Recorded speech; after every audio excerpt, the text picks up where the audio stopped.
కాంగ్రెస్ అగ్రనేత రాహుల్ గాంధీ జన్మదినం సందర్భంగా మంత్రి సీతక్క గాంధీ భవన్లో రక్తదానం చేశారు. అనంతరం మీడియాతో మాట్లాడారు. దేశ ఐక్యత కోసం కాశ్మీర్ నుంచి కన్యాకుమారి వరకు రాహుల్ గాంధీ చేపట్టిన యాత్ర చారిత్రాత్మకమని తెలిపారు. అండమాన్ నికోబార్ దీవుల నుంచి మారుమూల గిరిజన ప్రాంతాల వరకు ప్రజల సమస్యలను తెలుసుకుంటూ ఆయన పర్యటించారని తెలిపారు. రాహుల్ గాంధీ త్యాగాల వారసత్వాన్ని మోస్తున్న నాయకుడని, పేదలు, యువత, రైతులు, ఆదివాసీల గొంతుకుగా నిలుస్తున్నారని సీతక్క అన్నారు. ప్రజల సంక్షేమం కోసం నిరంతరం పోరాడే నాయకుడిగా ఆయనకు ప్రత్యేక గుర్తింపు ఉందన్నారు. కార్పొరేట్ శక్తులకు అనుకూలంగా కేంద్ర ప్రభుత్వం వ్యవహరిస్తోందని విమర్శిస్తూ పేదల పక్షాన నిలిచే పార్టీ కాంగ్రెస్ మాత్రమేనని చెప్పారు. రాహుల్ గాంధీని స్ఫూర్తిగా తీసుకుని ఆయన చూపిన మార్గంలో నడుస్తామని, ఆయన ఆయురారోగ్యాలతో ప్రజాసేవ కొనసాగించాలని ఆకాంక్షిస్తూ జన్మదిన శుభాకాంక్షలు తెలిపారు.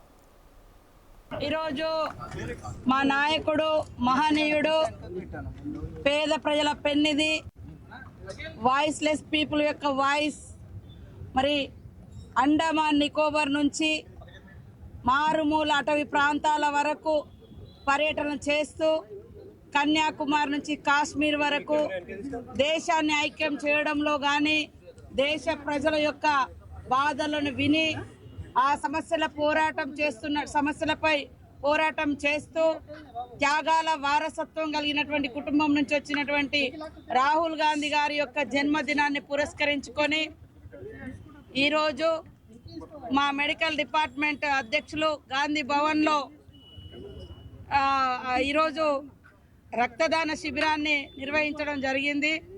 మరి రక్తదాన శిబిరంలో మా రాష్ట్ర నాయకులు, అదేవిధంగా యూత్ అందరు కూడా పార్టిసిపేట్ చేసి మా పార్టీ కానీ, నెహ్రూ గారి కానుంచి, గాంధీ గారి నుండి మరి రాజీవ్ గాంధీ వరకు రక్తదానం చేయడము, ప్రాణదానం చేయడం, ఈరోజు త్యాగాల వారసత్వం కలిగినటువంటి పార్టీ కాంగ్రెస్ పార్టీ.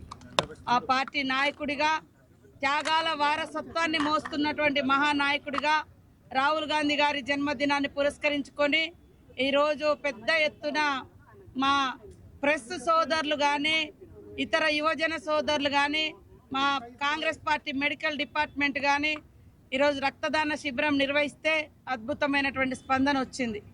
ఇది త్యాగాలకు, అదేవిధంగా ప్రజా సమస్యలపై, ప్రజల కోసం, ప్రజా సంక్షేమం కోసం పాటుపడే పార్టీగా మా నాయకుడిగా రాహుల్ గాంధీ లాంగ్ లీవ్ ఉండాలనే ఉద్దేశంతో ఈ యొక్క కార్యక్రమాలు చేయడం జరుగుతుంది.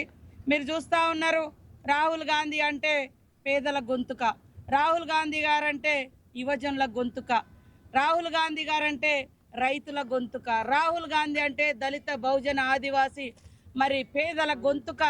కాబట్టి ఆ గొంతుకకు సపోర్టుగా కోట్లాది మంది రాహుల్ గాంధీ గారికి సపోర్టుగా ఉంటూ ఈ దేశాన్ని ఈ కార్పొరేట్ కంపెనీ వ్యవస్థ నుంచి, ఆదాని అంబానీల నుంచి పేదలను దోస్తూ రాజ్యాంగాన్ని తూట్లు పొడిచేటువంటి మరి మోడీ నాయకత్వం నుంచి, ఈరోజు మోడీ యొక్క విధ్వంస విధానాల నుంచి ఈ దేశాన్ని కాపాడాలంటే రాహుల్ గాంధీ గారి యొక్క నాయకత్వం బలపడాలి. రాహుల్ గాంధీ గారు ఆరోగ్యాలతో ప్రజా సంక్షేమం కోసం మరింత పాటుపడే విధంగా ఉండాలని మనస్ఫూర్తిగా కోరుకుంటూ వారికి జన్మదిన శుభాకాంక్షలను తెలియజేస్తా ఉన్నాం. రాహుల్ గాంధీ గారి ఎంట ఫస్ట్ ఉండేది అట్టడుగు వర్గాలు, పేదలు, బహుజనులు. ఈరోజు కార్పొరేట్ వ్యవస్థ అంతా మోడీ గారి వెంట ఉంటే మరి పేదలు మాత్రము రాహుల్ గాంధీ గారి వెంట ఉన్నారు.